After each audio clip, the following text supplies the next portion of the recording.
Hello, welcome to My Millennial Money Express. I'm Glen James, and today I'm joined by Vince Scully from Lifesherpa. G'day, Vince. How are you? G'day, Glen. Good to be on the Express. Thanks for being here. Now, there was a question that was sent in anonymously about dividend reinvesting, and I'm going to read it out. Hello, it's great to have a simple source of financial information to access, so thanks very much for that. I'm currently 26 and have recently built a share investment portfolio, a couple of ETFs and other directly purchased shares. And they said, sorry, Glenn, because I'm a fan of spreading risk. Yep. I heard you mention the importance of reinvesting your dividends, which I'd be more than happy to do, but how exactly do I do this? Now, I don't know if I've harped on about reinvesting that much, but I guess let's start with the practicalities. How does someone go about electing to reinvest their dividends? So we'll pick a company, call it Woolworths, and they want to reinvest their dividends. Okay. Who do they contact and how do they do that? Well, for companies that have dividend reinvestment plans or DRPs, you can usually tell the registrar, which is usually Computershare or Link, and they'll have a form that you just tick the box and your dividends will be reissued as shares. There are a handful of companies that have special forms of these. Like AFIC, for example, has got a thing called a dividend share substitution plan, which means you don't actually get a dividend, you get bonus shares instead. And there's all sorts of tax implications for that. And then there's the receive the cash in your bank account and choose where to reinvest it. And that last one is often the most practical answer. So why would somebody, do you think, or if and I don't like using the word should, but why would you suggest that somebody not reinvest their dividends, or why would you suggest somebody do reinvest their dividends? Well, the traditional reason for participating in the dividend reinvestment plan, or DRP, was that you often got a big discount. So most of the big listed companies would give you a 5 or 10% discount on the share purchase price if you were in the plan. Now those discounts have largely disappeared. There's still a handful of them around. So that's reason number one. Reason number two is that you get to buy shares without paying brokerage.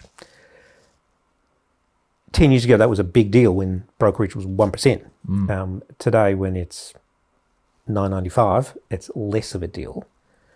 But the biggest reason not to do it in my book is that it creates a whole bunch of paperwork. So if you own, for example, Vanguard Australian Shares or VAS, it pays a quarterly distribution.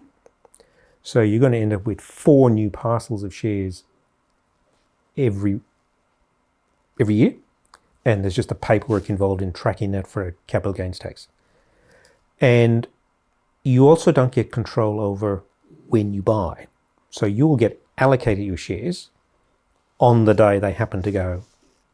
Which can be good and bad. Which can be good and bad, but you don't get to choose whether you're investing.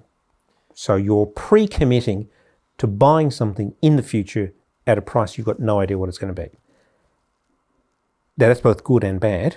It's good because it takes the emotion out of it, and it's bad because you might be buying stuff when you otherwise wouldn't have bought it. Yeah, and I guess, dividend reinvesting, if you are buying in stocks that have juicy dividends, I think it's important to note whether you reinvest the dividend or not, it's deemed income. That's right. The fact that you reinvest it, it doesn't mean you don't pay tax on that income. Unless you're in the DSSP plan. Yes. Explain that. This is there's a handful of old companies got them. AFIC's got one. I think Argo's got one. But the deal is that you get issued bonus shares instead of a dividend. So it doesn't turn up in your... Oh, it's a capital. Yeah. So it doesn't turn up in your income statement from a tax perspective until you actually sell. Yep. Now, the downside is you don't get the franking credit and you don't get the LIC capital gains offset.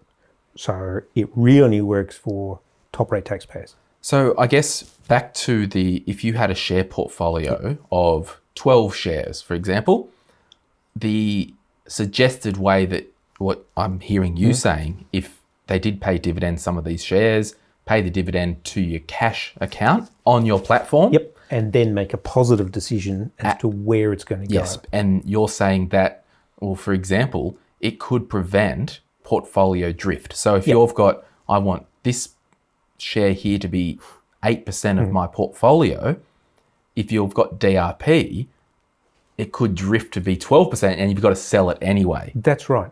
Especially if you were, for example, to buy, say, 50% Australian, 50% global shares, and you reinvested every dividend, over time, your Australian component's going to get bigger and bigger and bigger because the US component doesn't pay dividends. Yeah.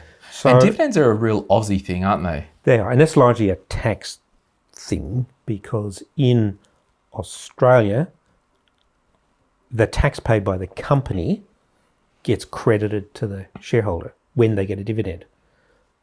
And that tax credit is worth nothing to the company until the point that they actually distribute it. Whereas in the US, capital gains are taxed very concessionally.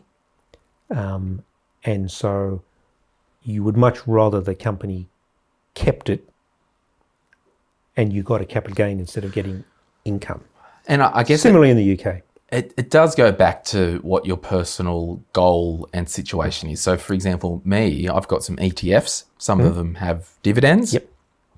I've got DRP turned on because my thing is I just want to grow each fund. Yeah. So I really don't care that they are reinvested, but and thankfully the way I invest, my bookkeeper can actually track that.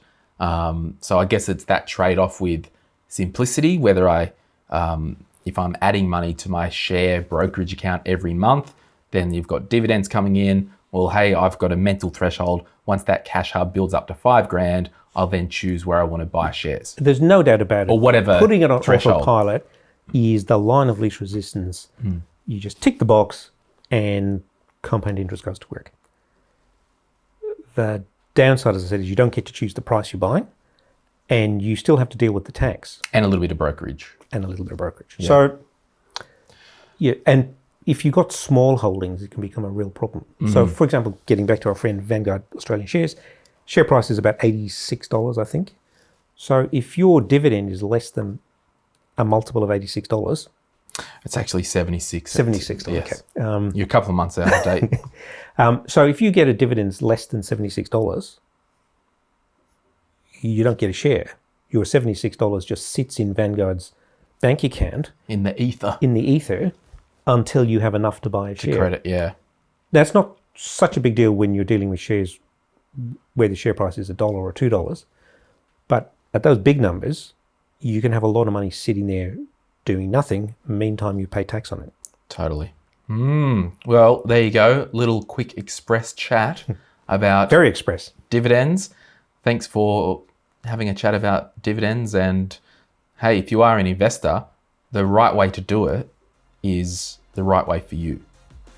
That's right. Thanks, Vince. And thanks to Lifesherpa for getting behind the podcast. Thank you, Glenn. All right. Bye-bye.